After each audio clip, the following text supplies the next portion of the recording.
আসসালামু আলাইকুম। সকালে এই কুয়াশার দৃশ্য কারই না ভালো লাগে। তো দেখতেই পাচ্ছেন অসম্ভব সুন্দর এই কুয়াশার দৃশ্য।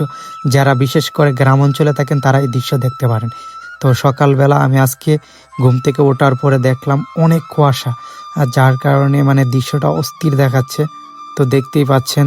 আর এই কুয়াশা দেখে আমার একটা কথা মনে পড়ে গেল। সকালবেলা যখন আমি ঘুম থেকে উঠতাম আমার মা আমাকে ডেকে ডেকে মক্তবে যাওয়ার কথা বলতো। আর আমরা সবাই মিলে সকালে এই কুয়াশার ভোরে মক্তবে যাইতাম। আর ওই দিনটাই ছিল অনেক মজার দিন। আর ওই দিনটাই ছিল অনেক আনন্দের দিন এবং অনেক সুন্দর দিন। চাইলেও ওই দিনে আর ফেরা যাবে না।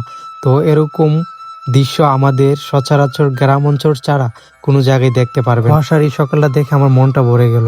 সকালবেলা ঘুমতে উঠে আমি যখন আমাদের পুকুর পাড় যাই তখন এই দৃশ্যটা দেখতে পাই। এরকম দৃশ্য কারই না ভালো লাগে। অনেক সুন্দর কুয়াশার এই দৃশ্যটা আমার মনটা জুড়িয়ে গেল। গ্রাম অঞ্চলে থাকার মজাই আলাদা। গ্রাম অঞ্চলে থাকলে আপনি সকালবেলা কুয়াশা দেখতে পারবেন এবং গ্রাম অঞ্চলে থাকলে শীতের সকালে নানা ধরনের পিঠা খাইতে পারবেন। তো আমরা যারা গ্রাম অঞ্চলে থাকি একমাত্র তারাই বুঝবো যে এই কুয়াশার সকালের ফিলটা কিরকম আর গ্রাম অঞ্চলে থাকার মজাটা কিরকম। তো আমার সবচেয়ে ভালো লাগে এই গ্রাম। আর এই গ্রাম আমার এত প্রিয় যা বলার বাইরে।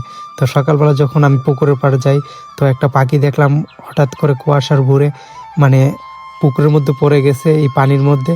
তো সাঁতার কেটে সাইডে যাইতেছে। আর এই কুয়াশার ভোরে দেখতেই পাচ্ছেন মাকড়সা বাসা বাঁধছে। অসম্ভব সুন্দর দেখাচ্ছে।